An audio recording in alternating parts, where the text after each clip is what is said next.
the whole world could see me in the bush. Hello guys, I'm the bush guy. You know me also as bush guy.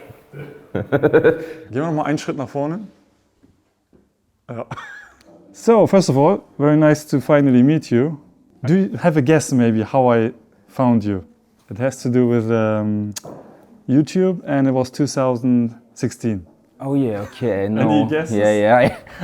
Pretty sure it was the bush guy. Yeah, the bush Guy video. The idea was to make a picture of you like you are with your cameras coming out from the bush. Yeah. And then this hard flashlight. Hard flashlight. Yeah, So with it's this like- flash. So for everyone listening, it was Digital Ref TV, right? Kai and Locke, they came to Cologne for Photokina, I guess. You were that by accident? Or? Yeah. I had a job, like a portrait job of a German comedian in Cologne, and I had all my equipment, and I saw the guys, and I also knew the channel, and I was just thinking, oh, it would be nice to get a portrait of them for my portfolio, and then I just went there and asked them, but I think at the end they thought I would be like a psychopath or... It made the episode definitely more memorable, but it's a piece of history now, online history. Yeah, anyways, let's come back to why we're actually here, because you are here in Hamburg, in my hometown, at the Freelens Gallery. Your latest project, Nothing Personal, The Back Office of War is the right title, yeah? Or just Nothing Personal? The back office of war. That's important, right. So, and this is the last day, so the Vernissage. So you will give an artist talk. So we won't have much time to talk, but tomorrow we will come back and talk about your project and repeat stuff you already will talk about today. Maybe you can keep some of the top secret inside stories for tomorrow. Oh yeah, there are quite a few.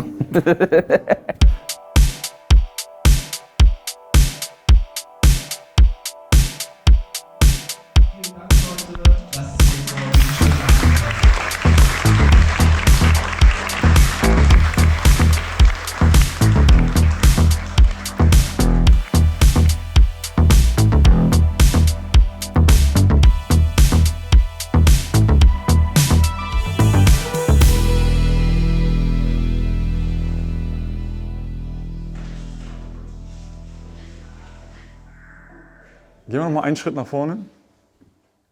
Ja. Alle nehmen auf und Ton läuft. So, through the magic of editing, we are here without people. We used AI to eliminate all the people. No, it's the next day. So, yesterday we weren't able to finish our interview. That's why we are doing it today. And I think we have around an hour, and then all these images are going to be taken down. Yeah, So, and destroyed. and destroyed. Probably not, but it will feel like it. So, can you, in your own words, describe what is this project all about? Yeah, the project called Nothing Personal, the Back Office of War. It shows the phenomenon of the global arms trade between 2016 and 23. I visited 18 arms fairs. All over basically the world, right? all over the globe, and the arms fairs are exclusive, close to the public, and I managed to get in as a journalist. And yeah, so the idea was just to show what's going on the other side, because on the news, on the media, usually you see pictures from conflict zones, from wars, and I questioned what happens before war happen, and Yeah, we never see what's going on behind, in the back office. yeah, so-called back office. I didn't even know that these fairs exist. I mean, they must exist because there's a fair for everything, basically. But how did you discover that there are these fairs? Yeah, so first I went to also different kinds of fairs, and I ended up at the fair called Jagd und Hund, Hunt and Dog in Dortmund, next to our university.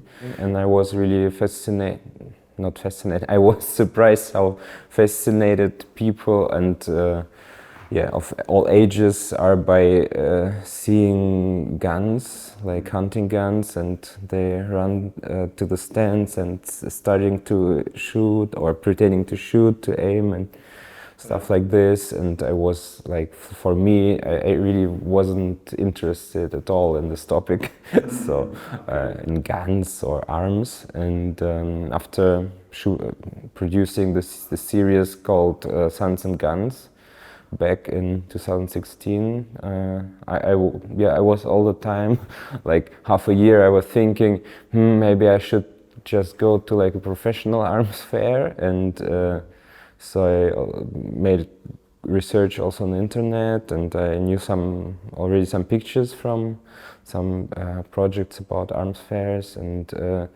I was just searching on YouTube, and actually, and I saw this MSPO in Poland, in a small village. It was, I think, in September. Yeah, and I got actually pretty easy an accreditation through Vice magazine, and went there. So you went there first for an assignment officially? No. So it was my idea, but I asked the magazine. I pitched the story, and they told me, yeah, sure. I mean, if we're gonna publish it, we're gonna maybe pay you something, but just go. But for me, it was a great help. Yeah, and for example, this picture was taken there, kind of a spy robot.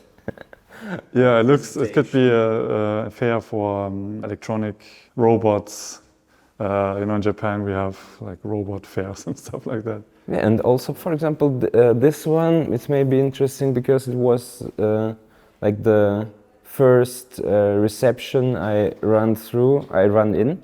I mean, at the beginning, it's like at the airport, you have to go through the, security check, everything. And then I was like, okay, so now I'm here, let's see what's going on. And it was like the first place I ran into. And it was a huge presentation by Airbus helicopters with wine and canapé and stuff. Yeah. And I was like, well, and like securities with black sunglasses, like from a Hollywood movie or something. Yeah, it was quite...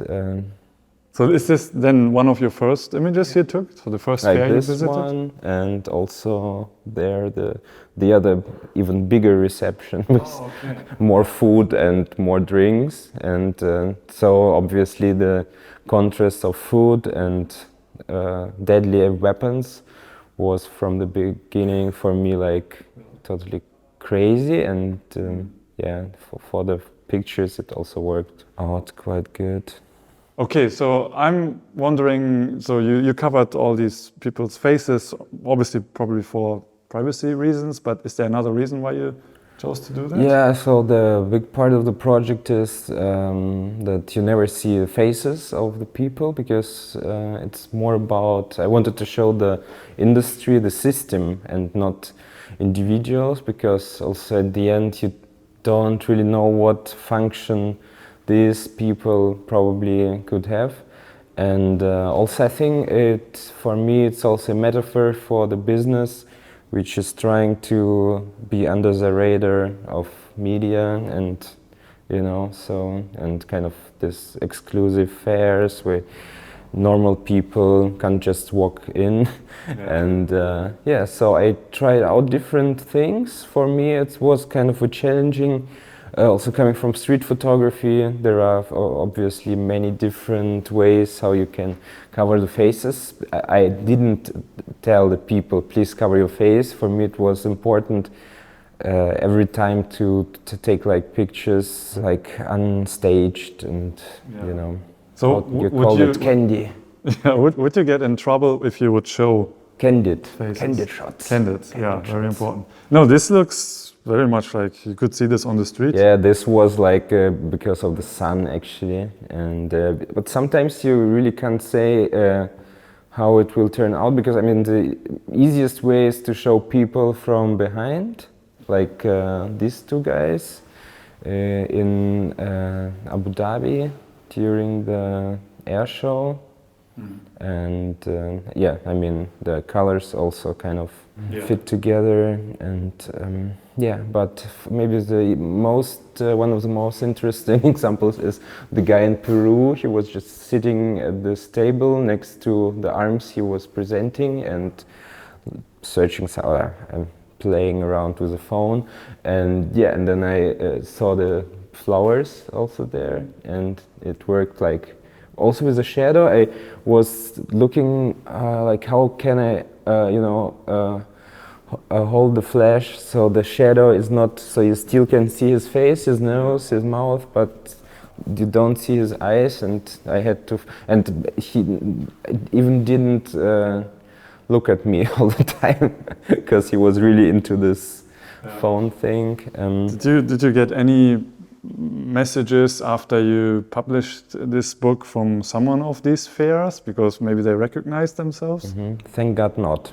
What would you do if that would happen? No, basically I'm not sure. Maybe people from the fairs also would think that yeah, it's kind of art project or it's kind of interest. I think even for people in the industry it could be interesting to just take a look, because it's more kind of a bubble where everything happens, because there is no feedback from outside, no feedback from the public, so they can do whatever they want, and it's kind of cool and okay and nice. So for example, when I've been standing there, it was also like with this drinks and the guns. There was I think a guy from Korea. He came to me and told me, yeah, this is like the best things on the world, like guns and alcohol. And I was like, okay. So I also took a beer. Yeah, but I mean it's a very cynical place actually, and maybe most cynical place on the world. These fairs. For example, this one is an interesting also example. It was kind of a photo stand for visitors, so you can actually stand behind the soldier. So you, there will be your head, and you're like pretending to be a soldier, and the atomic explosion behind the soldier. And there is even a Russian flag here, but it was in India, and I asked the Indian army who built it up. Why is it a Russian soldier? And they told me, yeah, we just took it from Google, a picture like search, the first uniform. Yeah, and the interesting thing is also about the picture. I also was first thinking, yeah, but how shall I take a picture of it without showing faces? Because actually from the front, every time you will see the face of the guy or of, the people taking picture there, but then I thought, wait a minute, it looks much better without anyone, because the headless soldier and the explosion coming out of his neck is also kind of symbolic for, I mean, nowadays it sounds even more dangerous, like headless Russian soldier and the atomic explosion. Yeah, but it was like in 2020, before the pandemic, in January, end of January. The photos, I mean, your style is like that. This is clearly your work. In your older projects, it looks similar visually, but did you also think that this is particularly effective for this story, because it makes it look a little bit like you just said, like a Disneyland for war? For me, it was important to show depth of field. So when you close the aperture and using a flash, you can just do more in terms of composition. And this is what you get more context. Yeah, everything is. So I didn't want to use like aperture 1.4. And on the other side it looks sometimes as like hier wie so Tatort halt Fotografie. Wie heißt das denn nochmal? Like a crime scene. Crime scene. Yeah, right. Crime scene photography. So, wir wiederholen alles nochmal. No, we can use this take.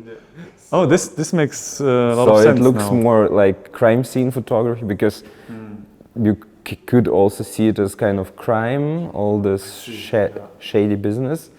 But on the other hand, it depends, and we have to also to be careful. Not everyone you see on the pictures is like a criminal. Obviously, it's a system which is part of the global industry, and so I wanted also just to question what's going on in the world, that this kind of business is that much important. So also state chiefs like presidents, and you know, I also coming to the opening of the fair, and so it's a very powerful place. Yeah. I think it also feels like you pointed a flashlight into this system, into the scene. You're like, look here, what I just exposed basically, or look at this, because the light is often very focused. You know, it feels like, look at this corner, or look at this weird gesture. So I think it's very effective. So at the beginning, I took pictures without flash, because I mean it's also about the banality of what's going on in many pictures. And I was thinking, yeah, maybe we just don't need this, you know, element of flash, because at the end, the banality you can just show also without the flash in a good way. But then I compared it at home, because then after the first 1 hour, I took the flash out and I said, okay, wait a minute, let's try it one more time with the flash. And then for me, it was pretty clear, okay, I want to go with the flash. It's like what I like to do, what I know how it works, and I can, because in photography, and also in this case, it's kind of language, and the good thing is you don't need to translate it to, you know, for people from other countries, and also on the internet, people directly understand what's going on, what I want to say usually. So yeah. Das sieht lecker aus, doch. Das war bestimmt lecker. Okay, wait. I have a question for this photo.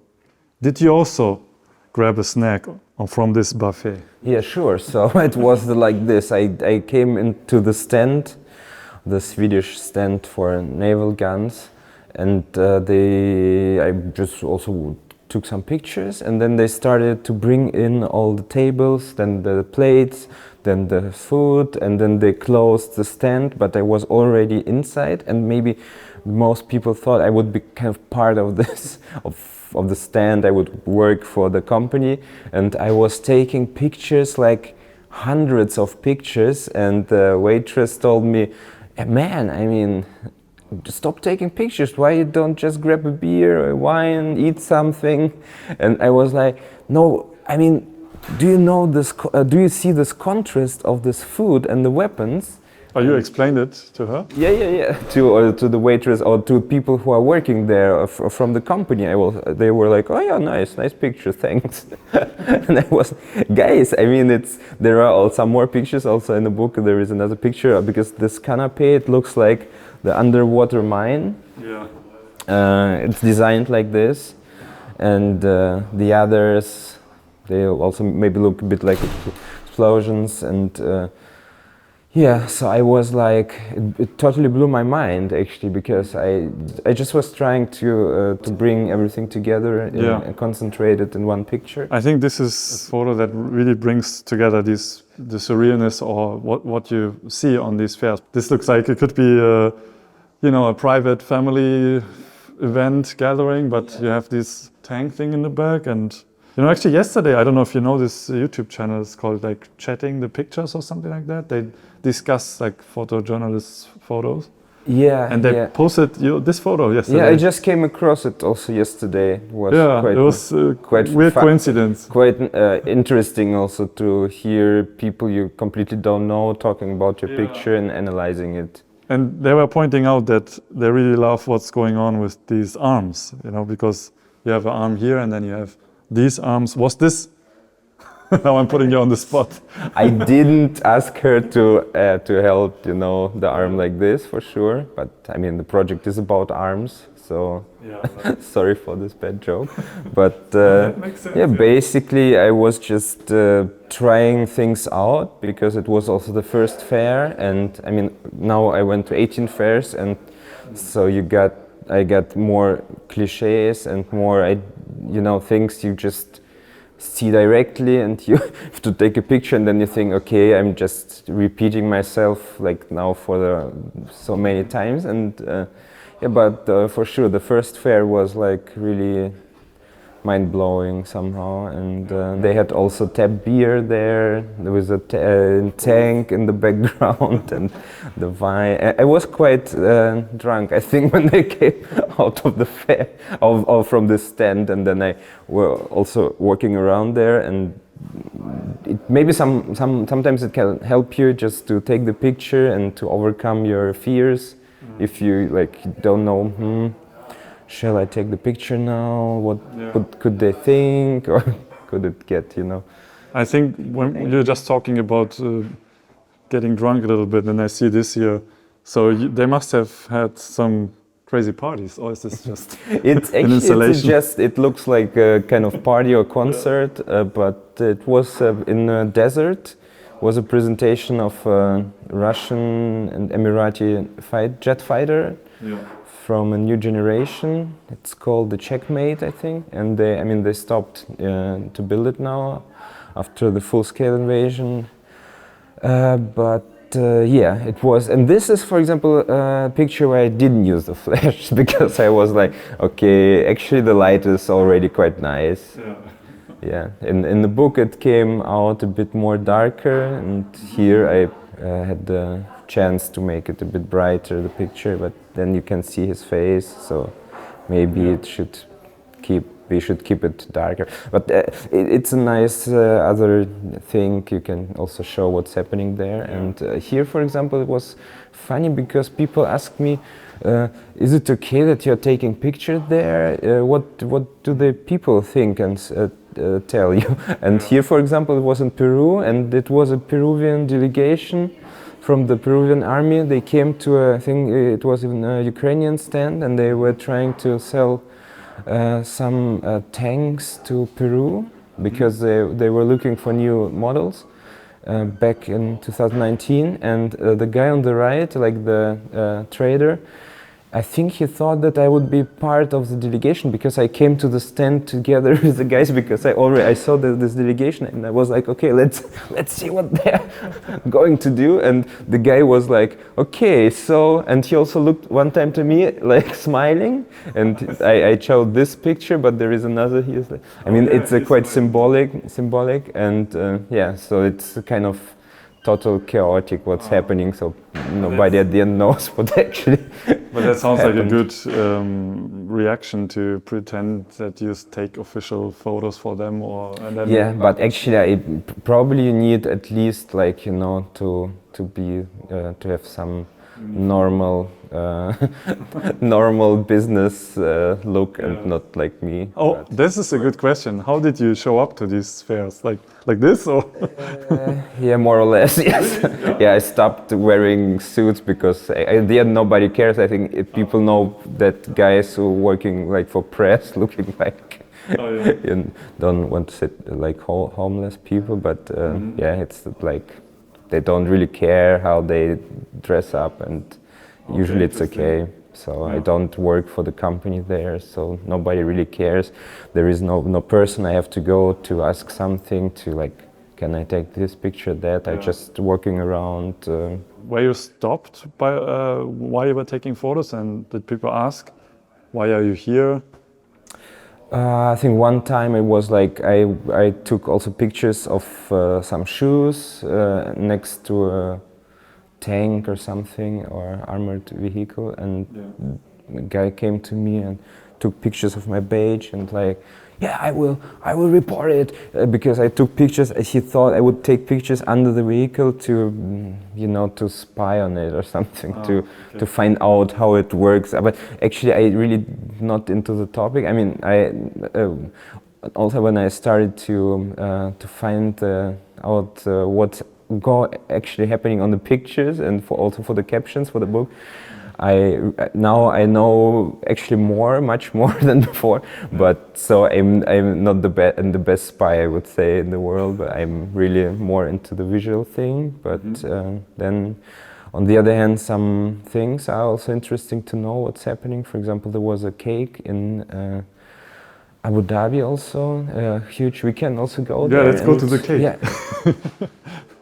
Lots of cakes in here. Well, we can also tell something about this one. Yeah. I think it's So quite, cake story later, stay tuned. Yeah.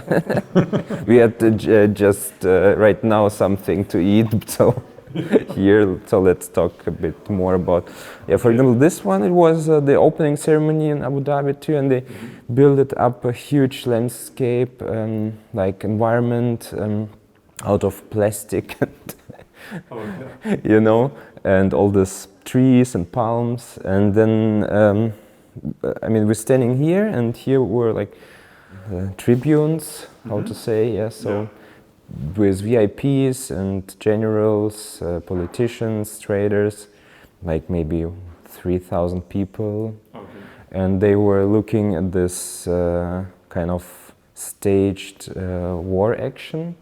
And so here, for example, you see the camera guy who is actually filming. Also, you could see what's happening on the screen. Yeah, so here is the screen, and you see actually the truck, the explosion on the truck at the same time. So it's kind of also Disney World. Is this just for entertainment, or are they actually testing out? No, it's entertainment. It's like you know, for boys. I see. Okay. Playing war, and it's interesting because war or death is actually not part of this exhibition, so they think they don't have this link to dead bodies, or usually you see dead soldiers maybe on the screens of simulators where a bazooka is plugged in and you can shoot on the screen like a computer game. So it's the fairs are kind of opposite of war, of a real battlefield, and so maybe we can now show the cake thing, because when I started to like research a bit what's actually happening, what happened the same time when the fair happens there, 2019.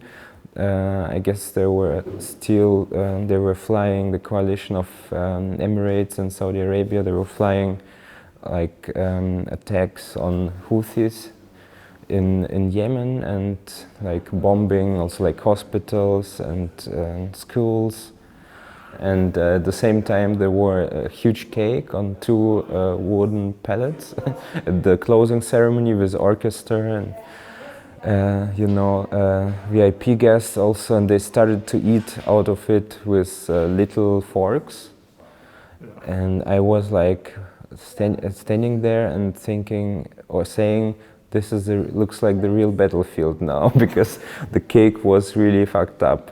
At one side completely destroyed, and we can also show the picture. Here is basically the picture, and I mean, was also kind of not that easy to find the right angle, but I decided to take this one, so you also see the hands of the guys with forks, and the soldiers, the tank, and here was actually a pretty huge explosion, and also jet fighters were flying, but for me this picture, this frame was kind of worked maybe the best at the end. And actually the cake was not really tasty. And I guess I can't show this on YouTube. The next one, you have to buy the book. Also, even though there was a photo exhibition at the fair, it's maybe also for people who are interested in photography, it could be also a nice thing. Exhibit your work at so the weapons fair. It was, I fortunately forgot the name, it was a Greek photographer. She has been working for the royal house in Abu Dhabi on the Emirates for 20 years, I think, and she was quite nice. She allowed me to use the pictures, I mean to take a picture of her pictures and to use it, and she's using a flash, so it's kind of nice to meet her. So she's also someone who knows this world, probably. Yeah, she was, I mean, really a respected person there, and all the sheikhs came there, and it was quite interesting. So I would love you to talk a bit about this, because I like this. I mean, like is using the word like is a little strange maybe, but I find it very fascinating, because this it looks like an art sculpture. It could be in some modern art museum. Yeah, right. I mean, But it is, it's showing the effect of a hit, or I don't know how to describe it. yeah, it's like aluminum plate, and it shows like there's a gunshot with aluminum target. You even can read it here.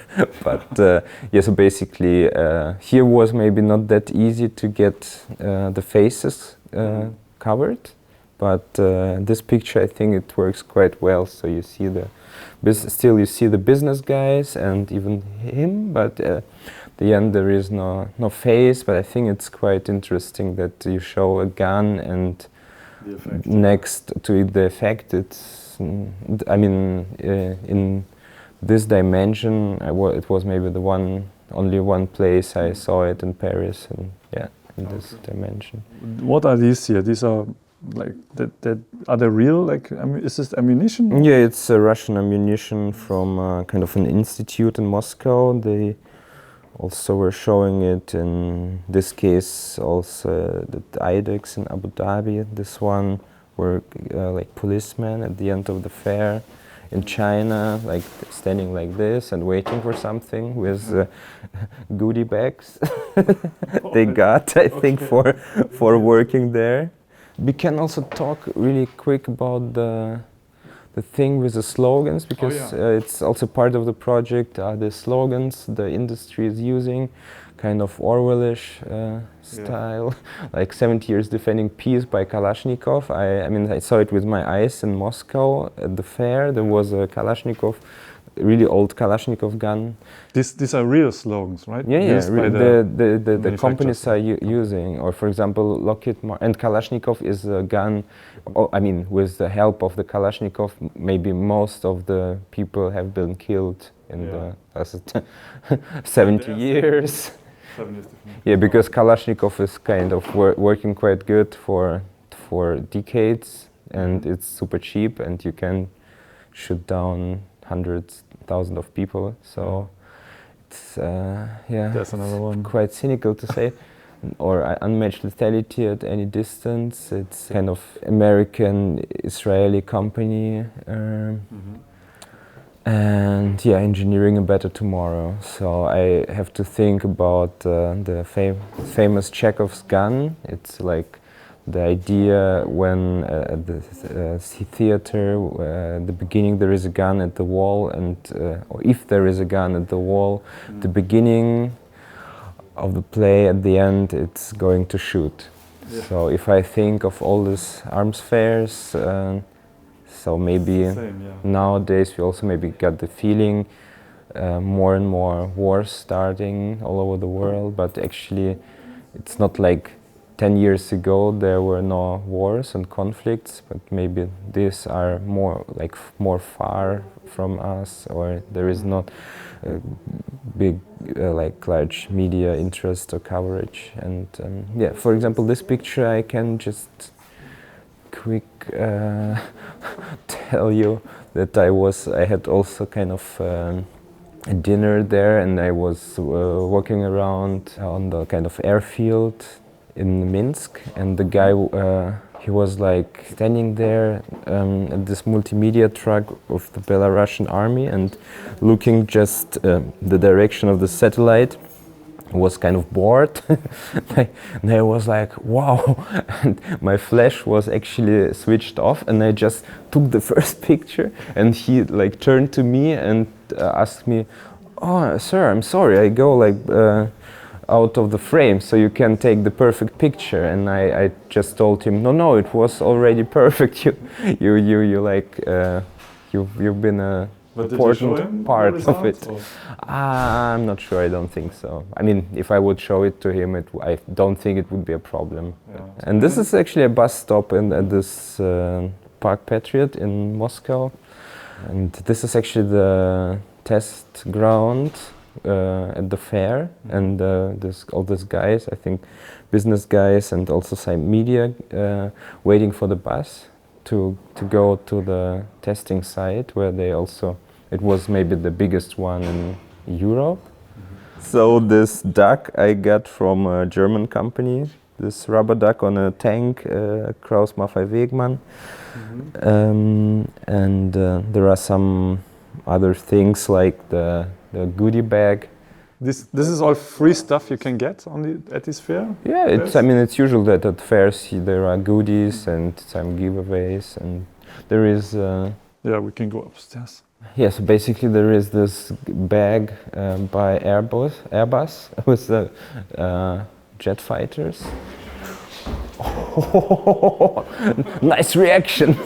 Maybe someone would think, oh, we are selling it here, but it's also kind of part of the exhibition. It's quite fancy, I think.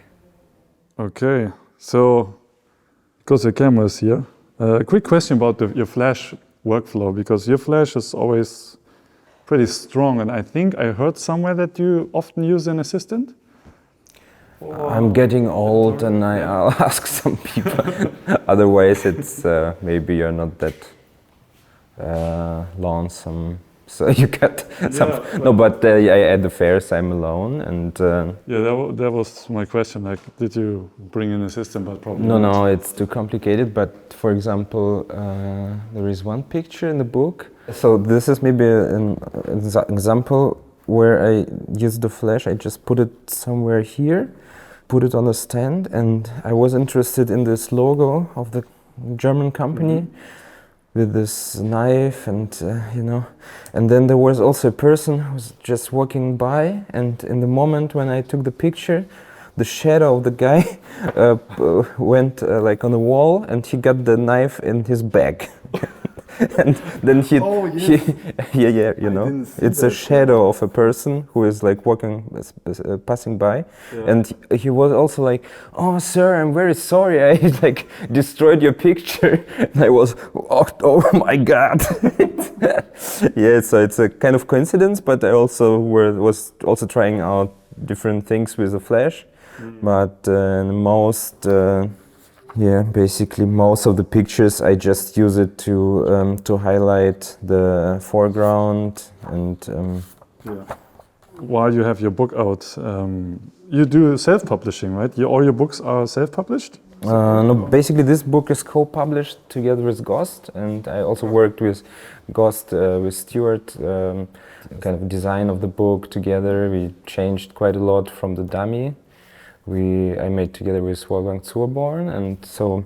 Oh, did he do the sequencing? Yeah, right. We did the sequencing together and discussed everything, and then I found the publisher to work with, and so we started from the beginning somehow, and think something changed, but the sequencing it's quite the same, I would say. Also the beginning of the book, I'm quite happy with it, and also it's footage from a drone inside in Washington, and the drone with like this warm camera. Temperature?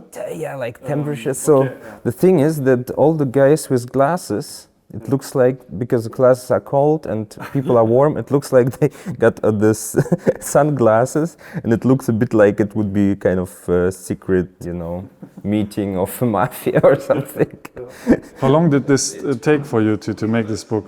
Because books always are a big project. Yes, I started the first dummy, it was more kind of zine with maybe 5 or 6 fairs. I was thinking that if I show a zine to a publisher already back in 2019 in Arles at the photo festival, it could somehow help. But I think at the end it's maybe even better just to show some pictures, because most of the publishers would like to change so many things in the book. So next time I can say you just don't need to lose your time on it. But on the other hand, I mean, it became such a big thing for me, because all the changes, and then I had to think so many times about the cover picture.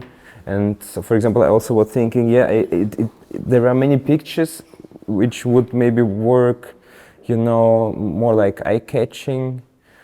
But for me it was kind of more like the symbol of this, because the 4 of these bombs cost around $1 million, and someone just put the empty cup of coffee there and went away. And for me, it was like the banality of all of this. It was kind of, yeah, a symbol I wanted just to... Yeah. And it doesn't show too much. And no nations, no countries, no faces, and no stereotypes. I think it was the kind of important just to keep it neutral, because the book is more about the global thing, the phenomenon, and not to blame this or that nation in first way. Yeah. When did you know you have enough? Because you went to how many, 16, 18 fairs? 18 fairs. Did you know after the 17th, maybe one more, or? Yeah, it was like, it feels like it's okay. I got enough pictures. I mean, basically I could make another edition of the book and with totally different pictures. But I kept going to some more fairs, but not that many. And this time I just was looking for the publisher and then working on the dummy. Oh nein! Wo seid ihr nur hin? So now we can also see that the exhibition is kind of disappearing, picture for frame, and also at the arms fairs I was interested in like all the staging, and I think it's usually a good time to take pictures sometimes when they are building, like putting everything down. And for example, this picture I took in Minsk in 2017. I saw some soldiers wrapped in like plastic, like with a machine gun, like a doll, a mannequin of a soldier, and they were lying on the ground next to a booth. And I was like thinking, oh, it could look interesting if a guy is like carrying the soldier. Then I just was waiting for this guy to carry the soldier right in front of me. And this, I think it's a museum for war history in Minsk. It's a picture on the wall, and also it's interesting that the colors like fitting together, matching in this way. So Do you think your street photography background helps you recognize these potentials? Yeah, quite a lot. So it's kind of a mix. It feels sometimes like I'm like doing street photography, but just at these fairs. Yeah. On the other hand, working on like topics I can show in a critical way, or I think where there is something I want to share with the audience, so I can get more motivation to go out or to go to another country. But because street, maybe in Berlin, I'm not that inspired. Okay. It's hard sometimes to get the inspiration to go out of the house, and when I'm working on different topics. For example, also dairy cows, my creation project. I am quite motivated. I think, I have to show what's going on in this industry, and but the street photography is a big part of it. How do you look at street photography now? Is it for you something that helps you practice when you're not on assignment or doing a project? Or you just need a bigger story or a more meaningful story than someone walking on the street? Because I can feel that a lot of people who do it for a while, they start to feel, what's the point, right? We have still guests coming. Hello. So what was the question? No, I mean, if you feel like with street photography there's some not enough meaning for you in it, or you look for some... it sounds like kind of negative. Yeah, I know. I don't want to... I think it's super important. I mean, one of my favorite books is Jeff Mermelstein book, from Sidewalk, it's called. And I mean, I'm a big fan of different street photographers. It's Matt Stewart and I mean, Siegfried Hansen, and yeah, I mean, there is actually for street photography there is no need to have another meaning as what I think you are capturing. First of all, I think it's just for me personally, it's kind of a way to get motivation to do things, to get out of the bed and to go out of my home. But for example, I also sometimes get inspiration from a city, from a place, from a certain place where I think, for example, back in 2019, I've been working in Russia on a project. And it was also kind of a mix of like telling a story about the political situation, which already was quite fucked up. And yeah, but I also using the tools of street photography, because I also think if you want to show a topic which is, yeah, we have now came back to the topic, but okay. So if the pictures are like kind of interesting in terms of composition and the decisive moment, maybe it also just get more attention at the end for the topic, and people are like, first they think, oh, nice picture, interesting, and then they just going deeper and find out all the weird things are happening there. There is also actually in the book there is a quote of Henri Cartier-Bresson, which I just had to put inside. Yeah. In defense of street photography. Yeah. So basically, I put the picture, I think, inside the book just because of this quote to pay tribute. So here it is. Okay. Yeah. Yeah, so... No, you don't have to defend street photography. I think it's... everyone has to find their own meaning. Many things are, I can say, maybe many things are kind of cliches you saw, like, seen for like many times, and when you see it on Instagram, I usually would like it, but on the other hand, you think more and think, okay, yeah, and that's why I also didn't take, like, at the end, 10 or 20 pictures with planes coming out of the head. Yeah, but I think it's important at the end of the day that there are pictures taken in public, because, for example, in Germany, it's disappearing somehow, I have the feeling, because of the laws, and I had the assignment for Stern last summer in Berlin, where I had to take pictures of like pre-partying people who are like hanging around in the city. And after half an hour, I got more troubles by taking pictures of strangers than during the 18 arms fairs. So at the end, it's super important that we got still these documents from the everyday life also in the city, because it's many pictures are staged, or like selfies and all these pictures from Instagram. It's also kind of propaganda. And we still need pictures, like more different kinds of propaganda. Yeah, different kind. We need some more street propaganda.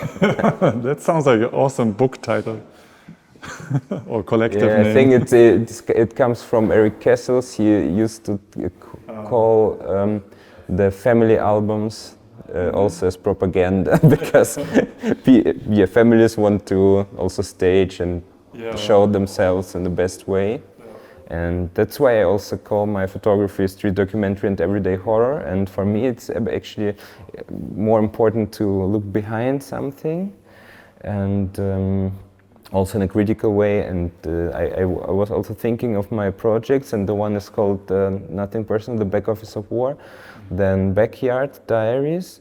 Then there was something else with back, and then one of the next projects, potential title is Business in the Back. Yeah, Business in the Back. Okay. But it's also a mix of street photography actually, but not that far that I can show it now, but yeah. Okay, I guess we can come to an end slowly, but do you have any I don't know, advice for photographers who want to work on a long-term project? Let's say you tell your I don't know how old you are, but let's say you tell your younger self. 36, 37, already. No, but what would you tell your younger self if you would have these ambitions to make these long-term projects? Use more flash.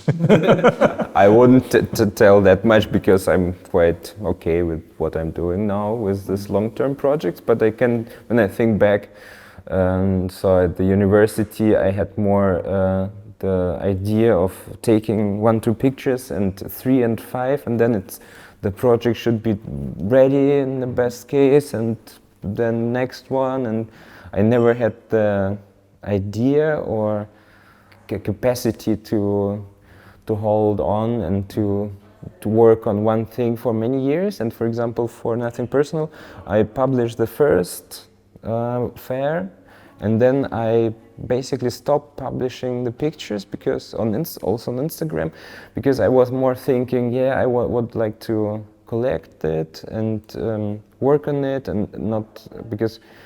I mean, on the other hand, it's good to get some feedback, but also maybe you should keep your work for yourself for the first years, and just maybe ask not too many people for feedback. People you are confident that they have something to say or on your work. Yeah. Danke.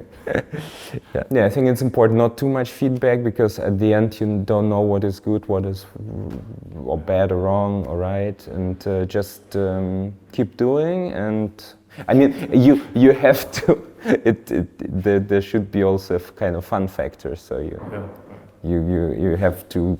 Yeah. I mean, sometimes it's also like, I can't anymore. I'm so exhausted. But there should be something you get the motivation from. I mean, if you don't have the motivation, then you shouldn't force yourself. Yeah, that's a good point. Maybe don't force yourself, but just find something which is also, maybe a topic which is, why are you doing it, and something like authentic, maybe you can say, and so which is also telling maybe a story, your story, because, for example, I mean, maybe I mentioned that I also, for example, went to fairs, to a car fair when I was a boy with my mother back in St. Petersburg, and 20 years later I came back and I went to an arms fair for shooting Nothing Personal at the same place. So, and if it has a connection to yourself, then that's probably a good sign that you're onto something, I guess. Okay, I guess let me check this camera. Is this still rolling? Cool. Thank you for the tour, and it was cool finally meeting you, seeing you here in Hamburg. Yeah. And we should give a special shout out to the FREELENS Gallery and Association, because I promised to make a little bit of advertisement for them. It's a good organization, and for photojournalism. Yeah, in Germany. Yeah, I mean, there are some commercial photographers as well who are here. But I think it's it started with photojournalism in mind. Yeah, and also to Peter and Heike for the exhibition. Thanks, Heike and Peter, for letting us film. And do you have anything you wanna? I mean, the book, is it? People probably can't buy it anymore. I don't know. They can. Yeah. I think I will also put some left books back in my shop. Where should people look out for that? Your Instagram, your website, probably? Yeah, Instagram is Teryoshin, and my little publisher is called Pupu Publishing, and there were also some cat zines and wine cards and some other stuff, and also the book will be also back in the shop, but maybe there are like 100 copies left. Okay, yeah, let's see when this comes out, but if you're watching this right now, go to these links and maybe you can still grab the first edition. Will there ever be a second edition? I think the second edition, it's. I mean, we had the. I had to also to do the crowdfunding fundraiser back in summer. Oh yeah. And I think to print the second edition, you have at the end to pay almost the same amount. So I actually can't imagine that there will be maybe at some point, but not now. Okay. For sure. All right. Then thanks for this, and see you in Thanks Berlin for the someday. invitation. Yeah. Cool. Okay. Thanks for watching, and bye bye. Keep the peace. Yeah, love and peace. Love and peace. I don't know, war das ein gutes Ende? Keine Ahnung, mal schauen. Das war ganz übel, ich weiß auch nicht. Es konnte nur so werden. Actually, I started photography when I stopped playing in a reggae band. And I was like, wow, she's just going there, taking pictures, publishing it, and then getting money for this? It's ridiculous, I have to do it too.